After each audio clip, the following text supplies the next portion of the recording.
1979, Frank was 28, and he and two partners broke ground on a shopping mall on the edge of Indianapolis. I'll call it Meridian Square. Here's something almost nobody remembers. By the late 1970s, enclosed malls were going up across the country at a rate of nearly 60 a year. The tail end of the biggest building boom retail real estate has ever seen. Building from nothing cost his group the equivalent of $19 million today.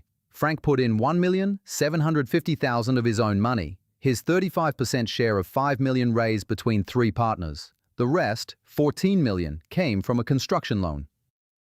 Frank didn't improvise the design. The layout followed principles laid out by an American developer named Alfred Taubman, who coined the phrase threshold resistance to describe the hesitation that keeps a shopper from walking into a store, which is why anchor department stores sat roughly 3 blocks apart, forcing foot traffic past dozens of small shops along the way. A Sears at one end, a JCPenney at the other, 40 shops in between. Taubman's bigger insight was treating the mall itself as climate-controlled, single-destination theater, comfortable enough that people stayed for hours without ever wanting to leave.